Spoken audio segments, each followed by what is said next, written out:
सब लोग ऑप्सो सब ठीक होंगे। आज हम 9th क्लास की physics according to new syllabus chapter 6 के एक्सरसाइज के न्यूमेरिकल्स देखेंगे अकॉर्डिंग टू रिड्यूस सिलेबस। सबसे पहले फर्स्ट एमसीक्यू की तरफ चलते हैं। हमारे पास फर्स्ट एमसीक्यू है, हमारे पास कहते हैं 40 न्यूटन वज़न से एक स्प्रिंग 20 मिलीमीटर खींच जाता है, इसका स्प्रिंग कांस्टेंट मालूम करें। अच्छा, इस न्यूमेरिकल के ना बच्चे दो पार्ट हैं।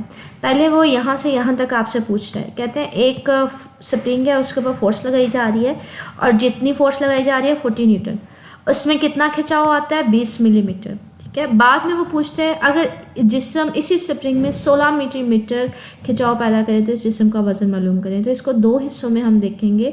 तो पहला हमारे पास क्या है, ये उसी न्यूमेरिकल की स्टेटमेंट है। कहते हैं आपके पास इस न्यूमेरिकल को ना थोड़ा सा समझते हैं कि मेरे पास एक स्प्रिंग था, ठीक है, ये ओरिजिनल स्प्रिंग था, ठीक है, ये उसको स्प्रिंग को मैंने आपको यहाँ पे शो करवाया हुआ है। आपने क्या किया, इस स्प्रिंग को यहाँ से नीचे से पकड़ के ना इसको नीचे से खींचना शुरू किया। वो कहते हैं जब आप इसको खींचते हैं ना तो इसकी लंबाई में इजाफा हो जाता है, ठीक है। और कहते हैं जो आपने यहाँ पे फोर्स लगाई है वो आपको बता रहा है आपने फोर्स कितनी लगाई है, 40 न्यूटन पकड़ के आप यहाँ पे नीचे की तरफ इसको खींच रहे थे। और इसकी जो लंबाई में इजाफा हो गया वो कितना हो गया, उसको बच्चे हम लोग खिंचाव बोलते हैं, ठीक है। तो उसको हम लोग रिप्रेजेंट किससे करते हैं, हम एक्स से करते हैं। तो इसकी लंबाई पहले की निस्बत कितनी बढ़ गई, 20 मिलीमीटर।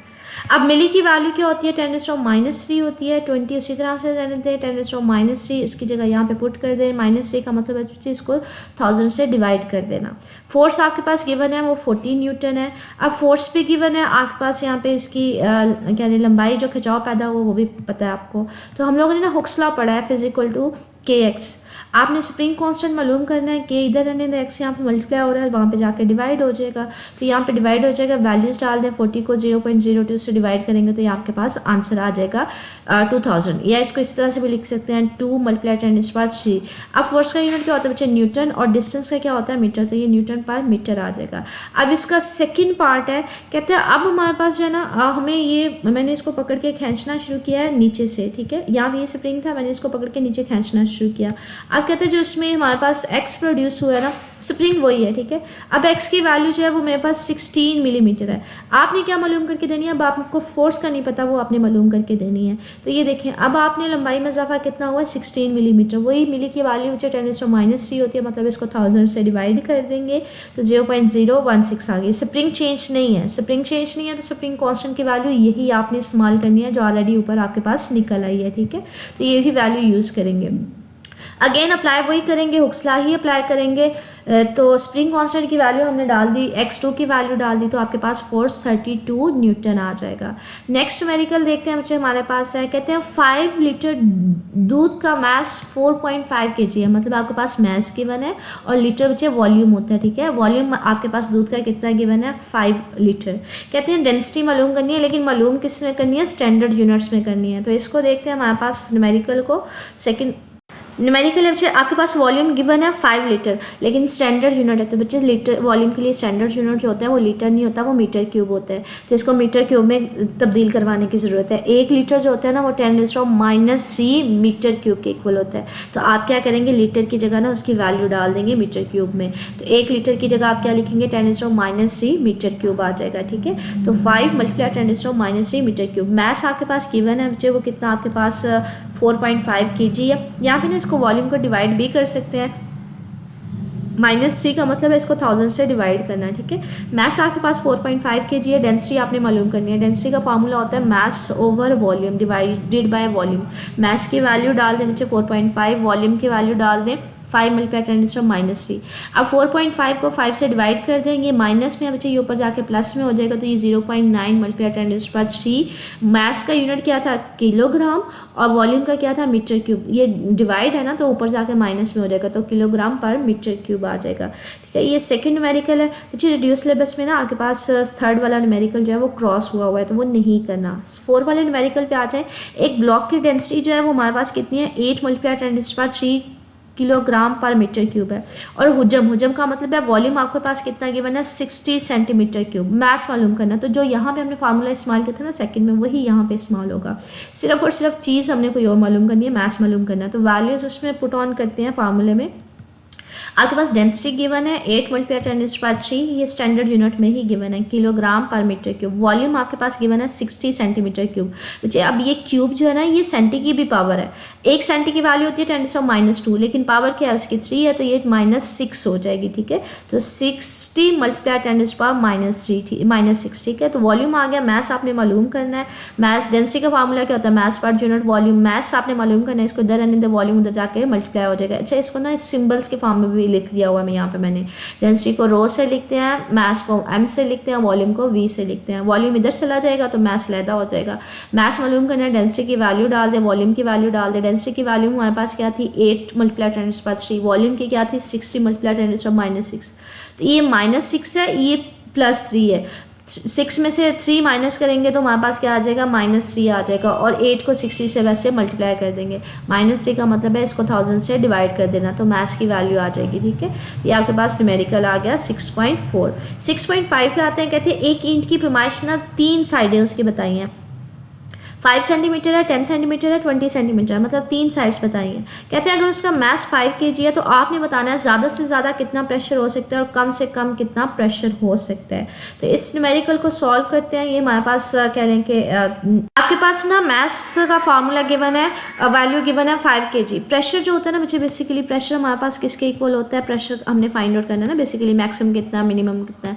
प्रेशर हमारे पास होता है फोर्स पर यूनिट एरिया, मतलब आपको 2 चीज़ें चाहिए, एक आपको फोर्स चाहिए और एक आपको एरिया चाहिए। अब आपके पास बच्चे मैथ्स तो गिवन है 5 kg, आपको मैथ्स तो नहीं चाहिए, आपको तो फोर्स चाहिए। तो अगर मैंने यहाँ पे एक ब्लॉक लिया है, एक ईंट की बात कर रहे हैं ना बच्चे, तो अगर ईंट मैंने लिया तो हमारे पास क्या है उसमें कि हम उसकी ना वेट फोर्स ले लेंगे। अगर उसका मैथ्स का पता है तो मैं उसकी वेट फोर्स ले लूँगी। वेट फोर्स मतलब उसके नीचे की तरफ कितनी फोर्स लग रही है। वेट फोर्स के लिए ना हम लोग mg इस्तेमाल करते हैं। तो मैथ्स तो मुझे पता है 5, और g मुझे वैसे पता है कांस्टेंट होती है 10, इसकी वैल्यू होती है, तो ये आ जाएगी 50 न्यूटन। अब हमने मालूम क्या करना है, एरिया। अच्छा, ईंट की ना बच्चे 3 साइड्स आपको गिवन है, 5 सेंटीमीटर, 10 सेंटीमीटर, मतलब हाइट, लेंथ और विड्थ। एरिया कहीं पे भी आप मालूम करना हो ना, एरिया का मतलब है आप 2 साइड्स को मल्टीप्लाई करते हैं। 2 साइड्स को मल्टीप्लाई करें ना, वो एरिया आ जाता है। चाहे आप लेंथ को हाइट के साथ मल्टीप्लाई कर लो, मतलब, या फिर आप क्या करो, लेंथ को विड्थ के साथ मल्टीप्लाई कर लो, मतलब 2 साइड्स को मल्टीप्लाई कर लेते हैं। ठीक है, तो वो आपको क्या दे देता है, एरिया। मतलब आप लंबाई को चौड़ाई से मल्टीप्लाई कर लो, चौड़ाई को लंबाई से मल्टीप्लाई कर लो, या फिर आप कह लें उसकी मोटाई को चौड़ाई से मल्टीप्लाई कर लो। तो उर्दू में हम लोग इसको लंबाई, मोटाई और चौड़ाई बोलते हैं। तो 2 किसी भी साइड्स को मल्टीप्लाई करेंगे ना, तो वो आपको क्या दे देता है, एरिया दे देता है। अब ये 3 साइड्स हैं तो 3 एरिया बन सकते हैं। पहले इन 2 साइडों को मल्टीप्लाई कर लो, 5 को 10 से, फिर 10 को 20 से मल्टीप्लाई कर लो, ये 2 साइडें आपको दूसरा कोई और एरिया दे देंगी। फिर इन 2 साइड्स को मल्टीप्लाई कर लो 5 को 20 के साथ, तो आपको ये तीसरा एरिया दे देंगे। तो ये कहते हैं ये 3 हमारे पास एरिया बन सकते हैं। कैसे एरिया, पहले 2 साइड्स को हमने 5 को 10 से मल्टीप्लाई किया। बच्चे 5 को 10 से मल्टीप्लाई करेंगे तो 50 आ जाएगा। सेंटीमीटर 2 दफ़ा है तो सेंटीमीटर स्क्वायर आ जाएगा। अब ये मीटर स्क्वायर सेंटी की भी वैल्यू है। एक सेंटी की वैल्यू कितनी होती है, 10⁻²। अब पावर तो इसके ऊपर भी अप्लाई हो रही है, तो ये -4 आ जाएगी। 50 मल्टीप्लाई 10⁻⁻4। सेकंड एरिया क्या है, मैंने दूसरी 2 साइड्स को मल्टीप्लाई कर लिया 10 सेंटीमीटर को 20 सेंटीमीटर के साथ। 2 दफ़ा सेंटीमीटर है तो बच्चे 2 दफ़ा आ जाएगा। अब सेंटी की वैल्यू 10⁻² होती है, ये पावर उसके साथ भी है। पावर है बच्चे, सिर्फ मल्टीप्लाई करना है। 2 को 2 से करेंगे तो -4 आ जाएगी मीटर स्क्वायर। ठीक है, इसी तरह से तीसरी साइड से बाकी 2 साइड्स को हमने मल्टीप्लाई किया तो ये हमारे पास 100 आ जाएगी मल्टीप्लाई 10⁻⁻4। प्रेशर हमारे पास 3 एरिया है। प्रेशर का फार्मूला क्या होता है, फोर्स पर यूनिट एरिया, लेकिन आपके पास 3 एरिया। एक एरिया पुट करूंगी तो मैं प्रेशर P1 आ जाएगा, दूसरा एरिया पुट करूंगी तो P2 आ जाएगा। फोर्स चेंज नहीं हो रही क्योंकि ईंट वही है, ईंट चेंज नहीं हो रही। ठीक है, तो फोर्स उसकी वेट फोर्स जो लगेगी वो सेम रहेगी, वो चेंज नहीं होगी। हाँ, एरिया चेंज हो रहा है कि हम कौन सी 2 साइड्स ले रहे हैं। तो वैल्यू पुट ऑन करते जाएँ। अगर A1 पुट कर रही हूँ तो बच्चे उसका हमने फार्मूला वैल्यू पुट कर दिया एरिया की 50 मल्टीप्लाई 10⁻⁴। ठीक है, तो वो ऊपर जाके प्लस में हो जाएगा, 50 से ख़त्म हो जाएगा तो 10⁻⁴ लिख लें, या इसको 10,000 लिख लें। प्रेशर P2 है तो F/A2 आ जाएगा, उसकी वैल्यू डाल दें 2500 आ जाएगा। P3 है तो F/A3 तो उसकी वैल्यू डाल दें।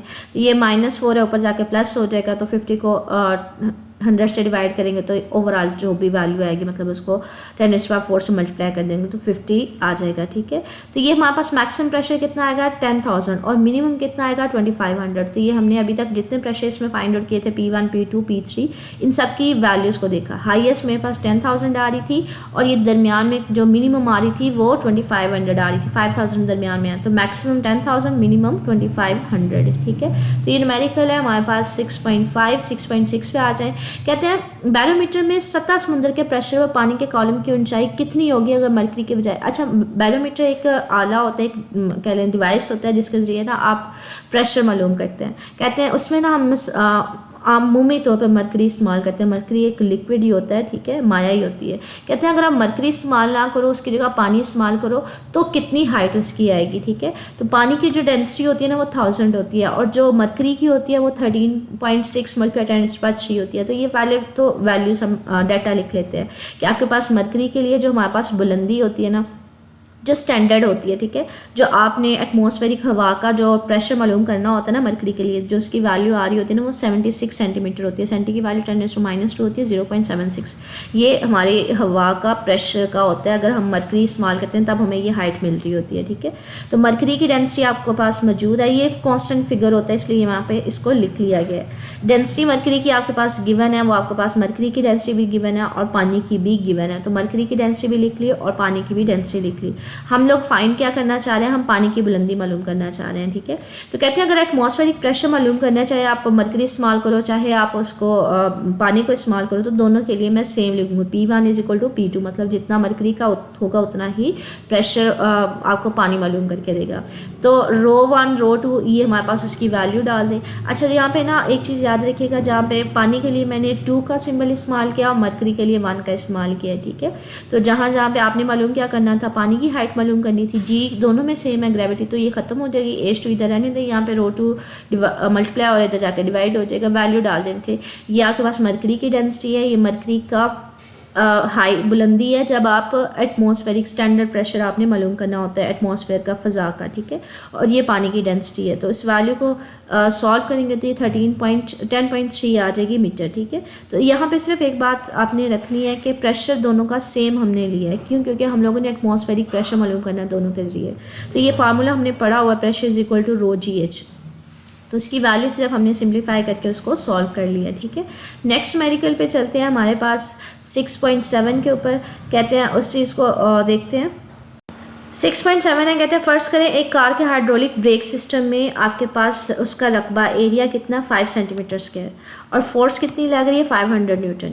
कहते हैं आप ब्रेक में कितना प्रेशर मुंतकिल होगा एक दूसरे पिस्टन पर जिसका हमारे पास कितना है 20 एरिया, रकबा कितना है, रकबा का मतलब है एरिया कितना है 20 सेंटीमीटर स्क्वायर, ठीक है। तो कितनी फोर्स उसके ऊपर अमल करेगी। तो यहाँ पे हमारे पास 2 वैल्यूज़ गिवन है, उसकी सिर्फ पुट ऑन करते हैं। पहले हमारे पास छोटे उसको कंसीडर करते हैं। इस न्यूमेरिकल के ना 2 पार्ट है। पहले ये यहाँ से लेके यहाँ तक है, ठीक है, कि आपके पास एक छोटे पिस्टन की बात हो रही है जिसका एरिया 5 सेंटीमीटर स्क्वायर है, उसके ऊपर फोर्स 500 न्यूटन लग रही है। तो वो आपसे कहते हैं उसमें प्रेशर मालूम करके दो। फिर बाद में उसका दूसरा हिस्सा है, कहते हैं वही जो हमारे पास पिस्टन चेंज हो गया, एक बड़ा पिस्टन है जिसका एरिया कितना है हमारे पास 20 सेंटीमीटर स्क्वायर, इसमें फोर्स मालूम करनी है। पहले आपने प्रेशर मालूम करना है, फिर आपके पास डाटा चेंज हो गया, फिर कहता है फोर्स मालूम करनी है। तो इसको सॉल्व करते हैं। पहले छोटे पिस्टन का आपको एरिया गिवन है, रकबा गिवन है 5 सेंटीमीटर स्क्वायर, सेंटी की वैल्यू 10⁻² होती है, पावर इसके साथ भी अप्लाई हो रही है तो ये -4 आ जाएगी, ठीक है। बड़े पिस्टन का आपके पास वो मैंने डाटा लिख लिया है, 20 सेंटीमीटर स्क्वायर है तो 10⁻20 × 10⁻4 आ जाएगा। अब कहते हैं छोटे पिस्टन पर लगाई गई फोर्स आपके पास 500 न्यूटन है। पहले आपने क्या मालूम करना है, उसका प्रेशर मालूम करना है। प्रेशर मालूम कर लेंगे, फिर बाद में आपने बड़े पिस्टन पर जितनी फोर्स लग रही है उसको मालूम कर लेना है। हम लोग फोर्स का प्रेशर का फार्मूला क्या पढ़ते हैं मुझे, pressure = force per unit area. तो फोर्स पर यूनिट एरिया हमने छोटे पिस्टन के ऊपर प्रेशर मालूम करना है, तो वहाँ पे जो फोर्स लग रही थी आपके पास वो वैल्यू गिवन थी बच्चे 500, और छोटे पिस्टन का जो एरिया था वो मालूम करना है जो हमारे पास गिवन था 5 × 10⁻⁻4। तो ये हमने उसकी वैल्यू डाल दी, उसको वैल्यू डाल दी। -4 है बच्चे, ये ऊपर जाके प्लस में हो जाएगा, 500 को 5 से डिवाइड करेंगे तो ये 100 आ जाएगा, ठीक है। इसको इस तरह से भी लिखा जा सकता है, 2 0 इसके साथ ऐड कर दो तो ये 10⁻6 मतलब 6 0 हो जाएंगे। अब दूसरा वो कहता है हमारे पास हमने क्या फाइंड करना है कि अब हमने ना दोनों का प्रेशर इक्वलाइज करवा लिया कि फर्स्ट पिस्टन के ऊपर जो लग रहा है और सेकंड पिस्टन के ऊपर जो लग रहा है। अच्छा, छोटे पिस्टन को ना यहाँ पे हम लोग स्मॉल ए से लिख रहे हैं और बड़े पिस्टन को हम लोग कैपिटल ए से लिख रहे हैं, और यहाँ पे इसको 2 के साथ भी वैसे लिखा जा सकता था। चले खैर, F2 divided by a is equal to F1 divided by small ए।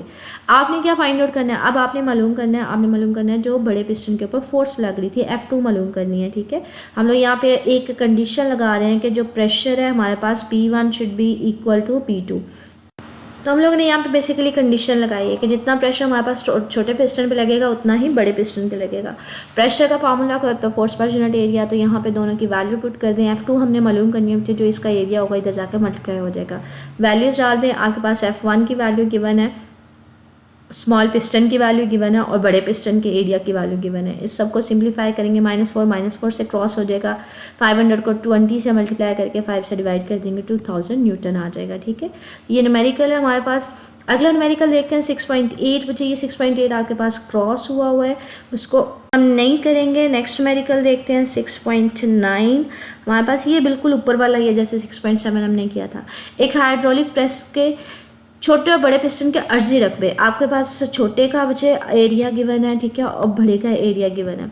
छोटे पिस्टन पर कितनी फोर्स लगाई जा रही है, बड़े के ऊपर वो फोर्स बता रहा है। ठीक है, तो आपने दूसरे छोटे वाले पे फोर्स मालूम करनी है। तो अगेन वही वाला आपके पास डाटा गिवन है। छोटे पिस्टन के लिए हम लोग स्मॉल एरिया का इस्तेमाल करेंगे, 10 सेंटीमीटर स्क्वायर आ जाएगा। ठीक है, बड़े पिस्टन के लिए 100 सेंटीमीटर स्क्वायर आ जाएगा। सेंटी की वैल्यू बच्चे 10⁻² लिखी जा सकती है, लेकिन ये दोनों सेंटीमीटर स्क्वायर में लिखा है, तो उसको चेंज नहीं भी करवाया मीटर में, क्योंकि ये बाद में कैंसिल हो जाएंगे, क्योंकि उसको मैं आपको बाद में दिखा देती हूँ। लेसे इसको चेंज कर भी सकते हैं, 10⁻⁻4। ठीक है, और यहाँ पे भी 100 मल्टीप्लाई 10⁻⁴, लेकिन यहाँ पे चेंज नहीं करवाया। चलें इसको ऐसे ही जाने दे, मैं बताती हूँ लास्ट पे क्यों चेंज नहीं करवाया। बड़े पिस्टन पे जो फोर्स लग रही है उसको F2 का नाम दे रहे हैं, वो 4000 लग रही है। ठीक है, आपने क्या मालूम करनी है, आपने F1 छोटे पिस्टन पर फोर्स मालूम करनी है। अगेन वही फार्मूला हम लोग P1 is equal to P2 इस्तेमाल करेंगे। प्रेशर का फार्मूला क्या होता है, force per unit area is equal to आपके पास बड़े पिस्टन के ऊपर आपने F1 मालूम करनी थी, जो स्मॉल एरिया यहाँ पे डिवाइड हो रहा है, इधर जाकर मल्टीप्लाई हो जाएगा, वैल्यू डाल दें। ठीक, हमारे पास F2 multiply by area, small area divided by capital area. अब ये देखिए एरिया से डिवाइड हो रहा है, तो उसकी सेंटीमीटर स्क्वायर, उसका सेंटीमीटर स्क्वायर दोनों एक दूसरे से कैंसिल हो जाएंगे। ठीक है,